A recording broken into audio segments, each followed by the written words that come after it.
어, 사람이 살다 보면요, 음, 여러 종류의 사람을 만나는데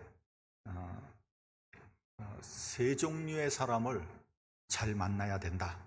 그렇게 생각을 합니다. 첫째로는 부모님을 잘 만나야 하겠죠. 어떤 사람은 부모님 잘 만나서 평생 고생하지 않고 살아가는 사람이 있습니다. 부모 복을 타고난 사람이죠. 좋지 않은 부모를 만나서 일평생 고생하는 것보다는 좋은 부모를 만나서 행복하게 살면 좋을 것입니다.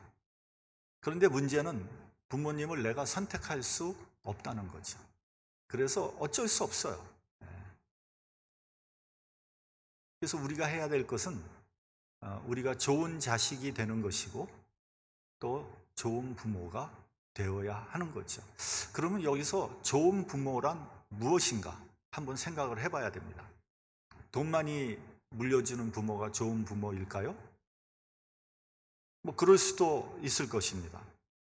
돈은커녕 빚만 물려주는 부모보다는 낫겠지만 돈도 돈 나름일 것 같아요. 부정하게 번 돈, 남의 피눈물 흘리게 해서 번 돈, 부끄러운 돈은 과연 그것을 물려주는 것이 복일까? 전 그렇지 않다고 생각합니다. 부정한 돈은 부정한 돈을 물려받는 것보다는 차라리 가난하게 사는 것이 낫다. 전 그렇게 생각을 합니다. 한국의 대형 교회에서 담임 목사 자리를 아들에게 물려주는 그런 일들이 있는 것 같아요. 그 자리를 물려주는 아버지 목사나 그것을 거저 물려받는 아들 목사나 또 그것을 그대로 용인하고 묵인하는 교인들이라 한심하기는 마찬가지다. 그런 생각을 합니다. 한국에서 있는 세계에서 제일 큰 장로교회가 있습니다. 그 장로교회 담임 목사님이 아들 목사에게 그 교회를 물려주면서 이렇게 말을 했습니다. 이 고난의 십자가를 물려주는 것이 가슴이 아프다. 그것은 고난의 십자가가 아니라요, 돈과 권력으로 오염된 그런 권력의 자리죠. 그것을 물려주는 거죠. 말은 바로 해야죠. 그렇죠? 아무리 큰 교회라고 해도 그것이 하나님 앞에서 할 말인가? 제 마음이 아팠습니다.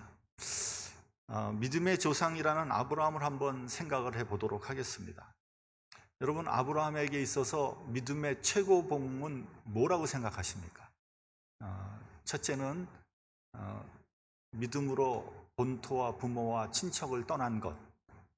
두 번째로는 믿음으로 100세 만에 아들을 이삭을 낳은 것. 세 번째는 아들 이삭을 번제로 바친 것. 1, 2, 3 몇 번이겠어요? 네? 예, 3번이죠. 예. 단연코 아들 이삭을 번제로 바친 사건이에요. 어찌 보면 인간적으로는 아브라함은 최악의 아버지입니다. 무슨 이런 아버지가 있습니까? 아니, 100세에 낳은 아들을 어떻게 번제로 바칠 수 있습니까? 저는 이 부분이 이해가 되지 않아서 상당히 고민한 적이 있습니다. 그런데요,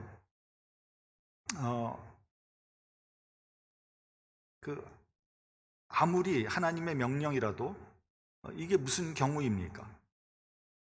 자녀를 제물로 불에 던지는 이방 종교랑 다른 점이 뭐가 있습니까? 그런데 그 답이 히브리서에 나와요. 히브리서 11장 19절에 보면 이렇게 말씀합니다. 저가 하나님이 능히 죽은 자 가운데서 다시 살리실 줄로 생각한지라. 다시 말하면 이삭이 불에 타 죽어도 하나님께서 다시 되살릴 거라는 것을 믿었다는 거죠. 그래서 아브라함은 이삭을, 아들을 번제로 드릴 수 있었던 거죠. 만약에 자녀에게 부활의 믿음을 전수해 줄 수 있다면 그 부모는 최상의 부모가 아닌가, 저는 그렇게 생각합니다. 여러분들은 어떻게 생각하시는지 잘 모르겠어요. 우리 자녀에게 부활의 믿음만 전해줄 수 있다면 아마 그런 부모는 아마 가장 훌륭한 부모가 될 것입니다. 둘째는 배우자를 잘 만나야 합니다. 결혼을 하면 배우자와 평생을 해로하면서 동반자로 살 것인가 아니면 평생을 왼수로 살 것인가를 결판이 나는 거예요. 근데 불행하게도 많은 사람들이 평생을 동반자로 살질 못합니다. 반대로 평생을 왼수로 살아가는 사람들이 굉장히 많다는 거죠. 물론 결혼을 할 때는 검은 머리, 팥뿌리가 될 때까지 서로 사랑하겠다고 다짐을 합니다. 그러나 그 다짐은 불과 1년을 가질 못합니다. 왜 그럴까요? 연애를 할 때는 서로 좋은 점만 보기 때문입니다. 여러분, 연애할 때 어느 여자가 자고 일어나서 부시시한 얼굴로 화장도 하지 않고 머리는 수세미가 되어서 그런 얼굴을 보이겠습니까? 예쁜 모습만 보이는 거잖아요. 그런데 좀 살다 보면은 자고 일어나면은 얼굴이 부시시한 이상한 여자가 옆에 누워 있죠. 내가 방을 잘못 들어왔나? 뭐 이런 착각을 일으킬 수도 있습니다. 뭐 여자만 그렇습니까? 남자도 마찬가지죠. 연애할 때 그렇게 싹싹하고 핸섬했던 남편이 결혼하고 나면은 그냥 이빨도 잘 안 닦고 씻지도 잘 안 하려고 그러고 게으름을 부리면은 아차하죠. 그러나 이미 때는 늦었습니다. 단점이 보이기 시작한다는 거예요. 그리고 성격도 도무지 맞질 않아요. 맞으면 이상한 거예요. 왜냐하면은 20년, 30년을 전혀 다른 환경에서 자라는데 성격이 맞을 리가 있습니까? 그러니까 성격은 애초에 다른 거예요. 그래서 뭐 이혼할 때 성격 차이다 뭐 그렇게 얘기하는데 그건 말이 안 되는 거예요. 그거는 원래 성격 차이가 나는 거예요. 그 성격 차이를 어떻게 극복하며 살 것이냐, 그게 중요한 거죠. 어쨌든 시간이 흐를수록 다툼이 일어나고 미움은 쌓여가는 거예요. 그리고 또 결혼 생활을 이렇게 살아가는데 방해되는 외적인 요소들도 굉장히 많습니다. 그래서 참다 못해 결국 황혼이혼에까지 가게 되는 겁니다. 요즘에 그 내로남불이라는 말이 유행을 합니다. 뭐 말의 뜻은 자기의 잘못은 보지 못하고 남의 잘못만 본다는 거 아니겠어요? 그러니까 우리가 결혼해서 그렇게 평생 왼수로 사는 것은 전부 자기 잘못은 모르고 남의 잘못만 보기 때문에 그런 거 아니겠습니까? 그렇죠? 그래서 하나님을 믿어야 되는 거예요. 우리 그리스도교의 본질은 뭡니까? 내가 죄인이라는 거거든요. 그래서 남의 허물이나 남의 잘못, 남의 죄를 먼저 보기 전에 자기 죄를 먼저 보는 거죠. 그리고 회개하는 것이 그리스도인의 그런 아주 본질입니다. 그래도 해결되지 않는 것은 하나님께 맡기는 거예요. 여러분, 내가 잔소리한다고 배우자가 절대로 변화되지 않습니다. 뭐 배우자는 할 말 없나요? 당신은 어떤데? 너나 잘하세요. 이제 그럴 겁니다. 하나님께 맡겨드리면 내가 변하든지 상대방이 변하든지 결판이 날 거예요. 오히려 그런 갈등을 통해서 더 큰 깨달음, 더 큰 은혜를 받을 수 있는 거죠. 제가 여러분들에게 여러 번 얘기했지만 저는 분명히 말할 수 있습니다. 저희 부부가 만약에 하나님 믿지 않았더라면 진즉에 이혼했을 것 같아요. 정말 그 정도로 갈등이 많았어요. 워낙 맞지 않더라고요. 결혼하고 나서 아차 싶었는데 때는 늦었죠. 여러분, 제가 이렇게 보여도요, 제가 한번 마음 먹으면요 웬만해선 바꾸지 않아요. 제 고집이 상당히 센 편이에요. 사실은 드러나지 않아서 아는 것뿐이지. 그래서 제 처가 제 고집 때문에 그 마음고생을 많이 했습니다. 사실은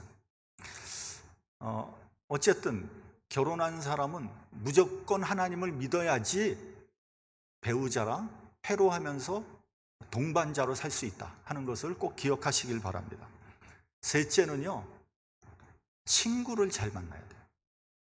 친구는 젊은 시절엔 서로 좋은 영향을 주고받고요, 나이가 들면 서로 믿을 수 있고 위로를 주고받을 수 있는 그런 친구가 있다면 그 사람은 복된 사람이에요. 근데 대부분 보면은요, 그런 친구가 없습니다. 더군다나 미국으로 이민 온 우리 같은 사람들은 참 친구가 없죠. 왜냐하면 다 한국에 있으니까. 어렸을 때 그 젊을 때 친구들은 연락도 잘 되지 않습니다. 요즘엔 그래도 뭐 SNS도 발달되고 뭐 카톡도 있고 그래서 뭐 연락이 자주 돼요. 근데 뭐 한 15년, 20년 전만 해도 전화 한번 걸기도 어려웠어요. 그렇지 않습니까? 그래서 도대체 친구가 어떻게 지금 살고 있는지 도무지 몰라요. 연락 안 되는 친구들도 많아요. 저는 저를 비롯해서 7명의 아주 친한 친구들이 있었습니다. 근데 그 중에 2명이 벌써 죽었어요. 그 중에 1명은 솔직히 정확히 언제 죽었는지도 모릅니다. 아마 40대 후반 아니면 50대 초반에 죽은 것 같은데 전 몰랐어요. 몇 년 뒤에 누가 알려주더라고요. 정말 황당하면서도 미안하더라고요. 친구가 죽었다는데 그걸 몰랐던 거 아니에요. 2번째 죽은 사람은요, 지난 월요일 날 북한 기도회를 하는데 그 기도회 바로 직전 그 한국 친구들의 카톡방을 통해서 알았어요. 저하고 아주 친한 친구였거든요.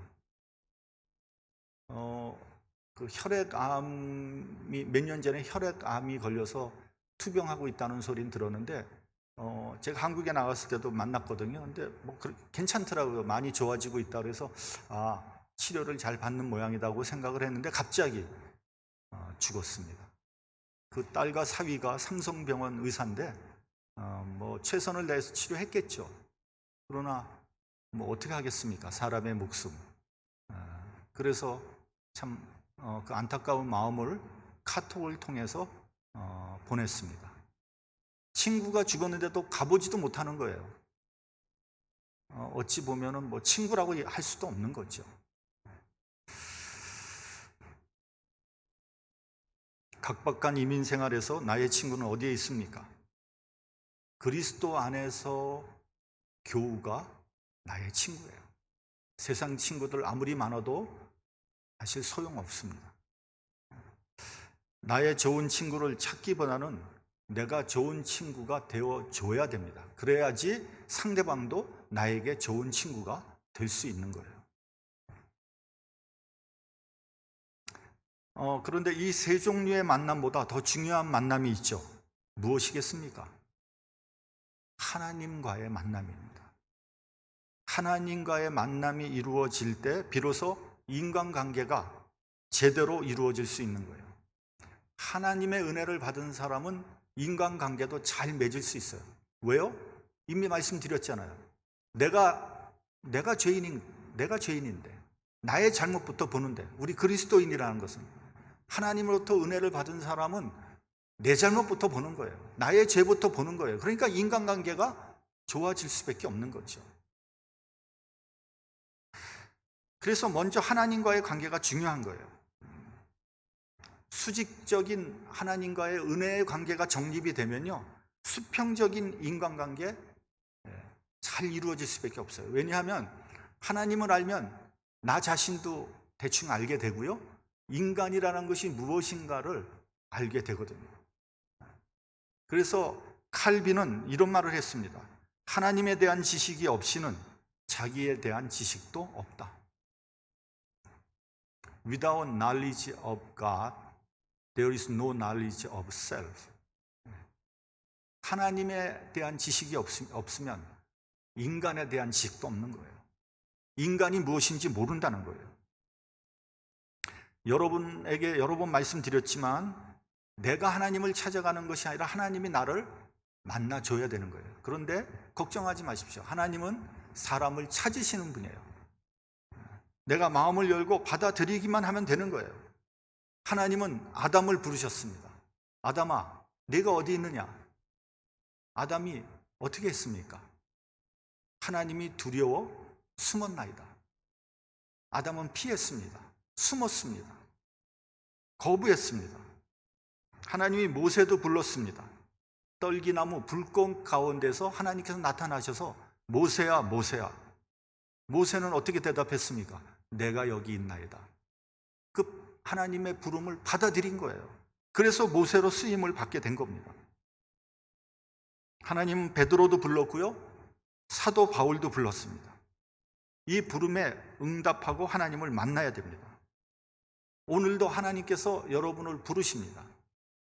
여러분이 이렇게 예배에 와 있다는 것은 하나님께서 여러분을 부르신 거예요. 이제 여러분은 마음을 열고 하나님을 마음껏 받아들이는 것이 여러분이 해야 할 일입니다. 하나님을 만나지 못한 사람, 하나님을 만날 수 없는 사람은 불행하고 비참한 사람입니다. 하나님을 만나는 관계에서 살아가는 것이 인간입니다. 그 만남의 관계가 바로 믿음이라는 거예요. 그런데 아무리 하나님께서 부르셔도 만나지 못하는 사람들이 있습니다. 부르면 도망갑니다. 피합니다. 아담처럼 말입니다. 제가 왜 그런가 곰곰이 생각을 해봤더니요, 회개하지 않은 사람은 하나님 만나지 못합니다. 내 안에 심각한 죄가 있기 때문에 자꾸만 회피하는 거예요. 숨는 거예요. 근데 여러분, 죄가 없는 사람이 이 세상에 어디에 있습니까? 그 내 죄를 하나님 앞에 내려놓기만 하면 되거든요. 내려놓지 못하니까 하나님이 아무리 불러도 은혜를 받지 못하는 거예요. 왜요? 나와 하나님 사이에 죄가 가로막고 있기 때문에 그런 거예요. 보면은요, 교회를 오래 다녔는데도 불구하고 하나님을 만나지 못한 사람들도 있어요. 은혜가 무엇인지, 거듭남이 무엇인지를 모르고 있는 사람들이 있습니다. 내가 하나님 앞에서 진정으로 회개했는지를 한번 되돌아 봐야 합니다. 오늘 본문 말씀은 이사야가 하나님을 만나는 장면입니다. 물론 이사야는 전에부터 하나님을 믿었던 사람이에요. 그러나 지금 하나님을 직접 대면하고 있는 거예요. 우리가 그 경위를 자세히 살펴볼 필요가 있습니다. 본문 1절을 같이 봉독하겠습니다. 본문 1절. 자, 시작. 우시야 왕의 죽던 해에 내가 본즉 주께서 높이 들린 보좌에 앉으셨는데 그 옷자락은 성전에 가득하였고. 자, 먼저 우시야 왕이 죽던 해라고 되어 있습니다. 우시야 왕은요, 유다의 많은 왕 중에서 성군에 속하는 사람이에요. 무려 50년 동안 이스라엘을 다스렸어요. 그 우시야 왕 때 이스라엘은 안정됐고 평화로웠습니다. 모든 백성들이 우시야 왕을 사랑했고 존경했습니다. 근데 그런 왕이 죽은 거예요. 그런 와중에 주변에 다른 나라들이 점점 강성해지고 있었습니다. 대표적인 나라가 아수르, 그리고 그 후에 바벨론입니다. 따라서 백성들은 불안했고요, 두려워했습니다. 그리고 개인적으로 이사야는 우시야 왕과 사촌지간이었습니다. 그렇기 때문에 이사야가 어떤 정도의 위치에 있었는지는 모르지만 상당히 고위직에 있었던 것만은 틀림없는 사실입니다. 따라서 우시야 왕의 죽음으로 이사야는 정치적으로 상당히 위기에 몰리게 됐습니다. 이런 상황에서 이사야는 성전에서 하나님을 직접 보게 된 것입니다. 여러분, 사람들이 잘 먹고 잘 살 때는요, 하나님을 경험하기가 굉장히 어렵습니다. 그런데 고난이 오고 위기가 닥치면 하나님을 만나게 되는 경우가 왕왕 있습니다. 어떤 사람은 사랑하는 사람을 잃고 난 다음에 하나님을 경험하는 경우가 있습니다. 또 어떤 사람들은 병이 걸리고 난 후에, 어떤 사람은 목숨같이 귀하게 여긴 전 재산을 몽땅 날리고 난 후에 하나님을 만나게 되는 경우가 있습니다. 이사야도 우시야 왕이 죽고 개인적으로나 국가적으로나 위기 상황에 몰렸을 때 하나님을 만나게 된 것입니다. 왜요? 절박하니까요. 사람은요, 절박하지 않으면 하나님의 은혜를 간구하지 않는 것 같아요. 이사야가 성전에 들어가니까 성전이 하나님의 영광으로 가득 차 있었다라고 되어 있습니다. 이사야가 이번에 처음으로 성전에 들어간 것이 아니에요. 그전에도 수도 없이 많이 성전을 들락거렸지만 하나님 만나지 못했습니다. 하나님의 영광을 보지 못했습니다. 그러나 위기 상황에 빠졌을 때 성전에 가득 찬 하나님의 영광을 보게 된 것입니다. 이 상황을 이렇게 표현했습니다. 주께서 높이 들린 보좌에 앉으셨는데 그 옷자락이 성전에 가득하였더라. 그리고 스랍들이 서로 찬양을 합니다. 여기서 스랍은 천사들이죠. 거룩하다, 거룩하다, 거룩하다. 그리고 문지방의 터가 흔들리고 연기가 가득했습니다. 여기서 문지방의 터가 흔들렸다는 것은 건물의 기초가, 파운데이션이 마치 흔들리는 것처럼 진동을 했다는 거 아닙니까? 마치 그 지진이 일어나는 것처럼 말이죠. 이런 기사가 사도행전에도 나옵니다. 성전이 임했을 때 거기가 진동했다. 그런 귀절이 나오거든요. 하나님을 만나는 순간 나의 모든 기초가 흔들린다는 거예요. 내가 가지고 있었던 세상적인 지혜, 지식, 나의 주장, 나의 의견, 나의 위치, 나의 자존심 몽땅 흔들립니다. 내가 의지했던 모든 것들, 나의 존재를 이루고 있었던 모든 것들이 무너지는 경험을 하게 되는 거예요. 내가 가장 중요하게 여겼던 것들이 뿌리채 흔들리는 그런 경험을 하게 됩니다. 그래서 나의 가치관이 뒤바뀌게 되는 거예요. 여러분, 지성에서 영성이라는 책이 있습니다. 이어령 씨의 자전적인 신앙 고백입니다. 여러분, 이어령 씨라 그러면 한국에서 가장 탁월한 지식인이고요, 또 철학자입니다. 그는 평생을 무신론자로 살았습니다. 그의 그 탁월한 학문과 저서는 무신론의 기초를 하고 있는 겁니다. 그런데 그가 하나님을 인정하는 순간 어쩌면 그가 쌓은 모든 학문적인 기반이 무너지게 될지도 모릅니다. 그래서 지식인들이 신앙을 갖기가 힘든 거예요. 왜냐하면 인정하는 순간 자기가 쌓아놓은 모든 업적이 다 흔들려 버리거든요. 그러나 이어령 씨는 하나밖에 없는 가장 사랑하는 딸과 손자의 죽음 앞에서 그의 모든 인간적인 기초가 흔들리게 됩니다. 그의 능력으로는 어찌할 수 없는 사랑하는 딸과 손자의 죽음 앞에서 그는 예수님을 영접하게 되었고요, 영성의 세계로 나가게 됩니다. 제가 그 책을 아주 오래전에 읽었는데요, 그분의 뛰어난 지성 위에 세워진 그분의 영성은 비록 그가 믿는 기간이 상당히 짧았는데도 불구하고 대단히 높은 수준이었다는 것을 인정하지 않을 수 없었습니다. 하나님을 만나자 이사야는 소리 지릅니다. 바로다 나여 망하게 되었도다. 이사야는 여태까지 자신이 상당히 깨끗하고 의롭게 살았다고 자부했습니다. 그럴 수밖에 없는 게 선지자로 살았는데 무슨 죄를 지었겠습니까? 짓고 싶어도 짓지 못하는 거죠.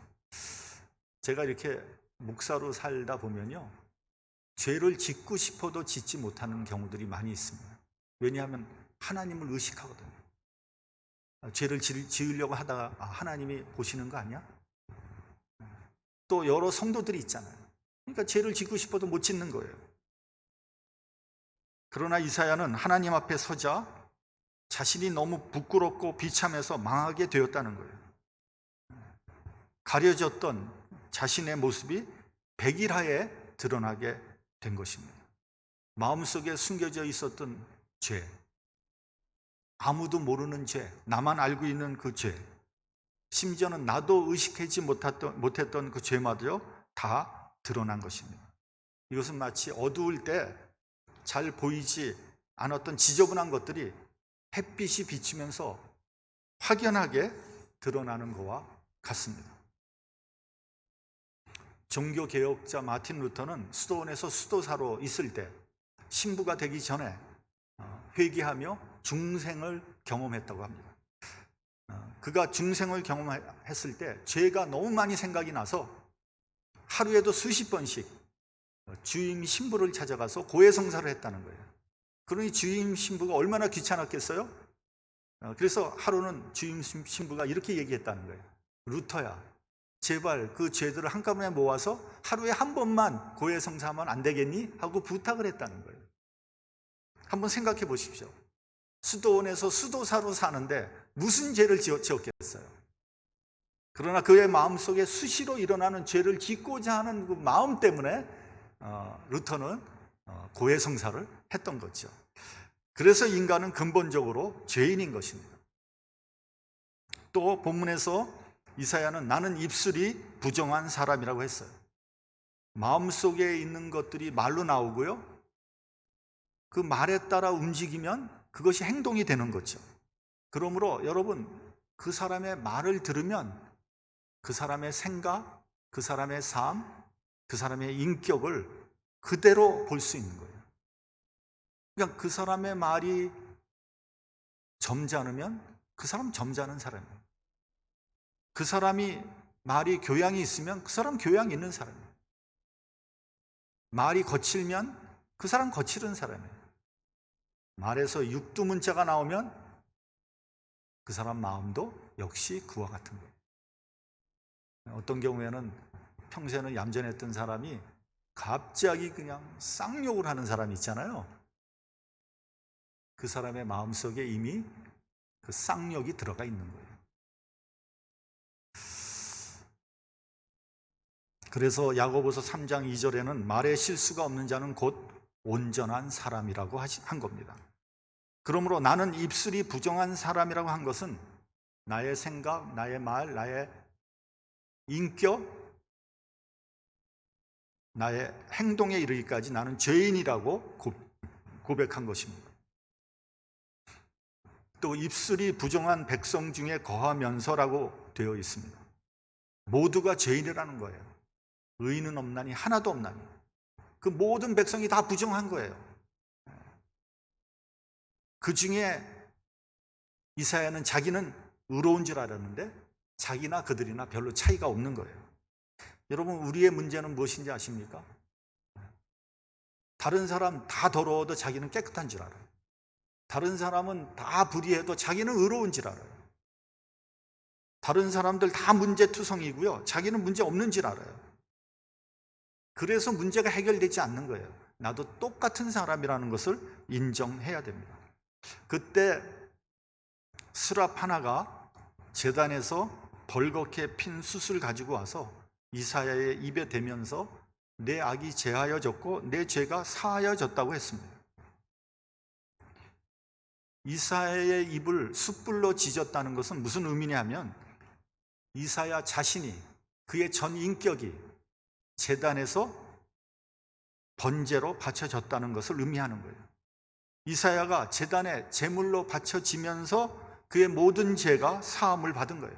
다시 말하면 그는 죄에서 자유함을 얻게 된 것이고 구원을 받게 된 거예요.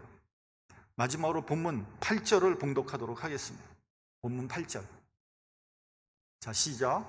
내가 또 주의 목소리를 들은즉 이르시되 내가 누구를 보내며 누가 우리를 위하여 갈꼬. 그때 내가 가로되 내가 여기 있나이다, 나를 보내소서. 내가 누구를 보내며 누가 우리를 위하여 갈꼬. 그 목소리가 들리는 거예요. 여러분, 하나님을 만나는 순간 사명을 받게 되는 거예요.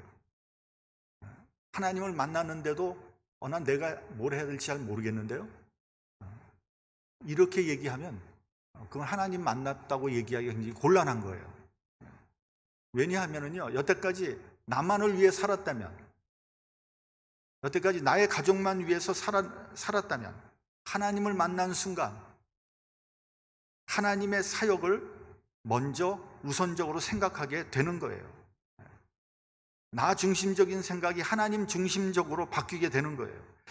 그래서 내가 감당해야 될 사역이 무엇인가를 우선 보게 된다는 거예요. 그래서 하나님 만난 사람은 반드시 사명을 감당하게 되는 겁니다. 하나님의 음성을 듣는 순간 이사야는 대답합니다. 내가 여기 있나이다, 나를 보내소서.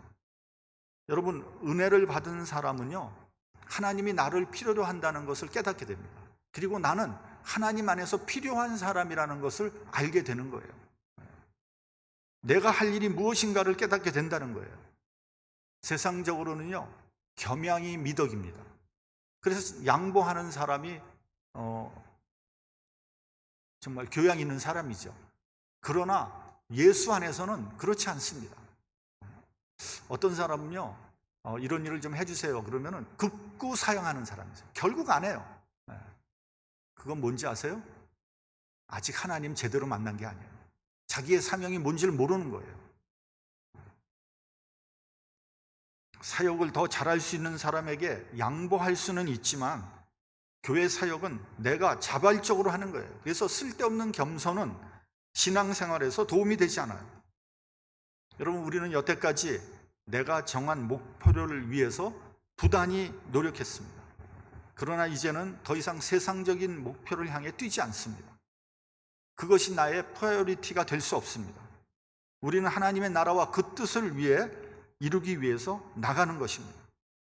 나의 인생의 방향과 목표가 달라졌어요. 그런 사람이 하나님 만난 사람이에요. 그리고 거듭난 사람입니다. 신앙생활 하면서도 여전히 세상적인 목표를 향하여 죽어라고 뛰는 사람, 그래서 심지어는 주일 성수도 할 수 없는 사람, 이런 사람은 은혜 받은 사람이 아니에요. 하나님을 만난 사람이 아닙니다. 우리가 열심히 살다 보면요, 가끔 내가 무엇 때문에 이렇게 열심히 일을 하지? 내가 이렇게 돈 죽어라고 벌어서 뭐 하지? 나는 지금 어디를 향해 가는 것이지? 인생에 회의가 오고 모든 일이 무가치하게 느껴질 때가 있어요. 그 왜 그런지 아세요? 하나님을 만나지 못했기 때문이에요. 하나님을 만난다는 것은요, 새로운 가치를 발견하는 거예요. 마치 보화를 발견하는 사람처럼 새로운 가치를 발견하는 거예요. 하나님을 만나는 순간 새로운 인간으로 재창조되는 겁니다. 그리고 내가 가야 할 길이 환하게 보이는 거예요. 하나님께서 내가 누구를 보내며 누가 우리를 위하여 갈고 하면은 내가 여기 있나이다, 나를 보내소서 응답하는 저와 여러분이 되시기를 주님의 이름으로 축원합니다. 세상 일 아무리 해봐야 남는 거 없어요. 은혜 받고 하나님의 사역을 할 때 여러분의 인생이 가치가 있고 의미가 있는 것입니다. 기도하겠습니다.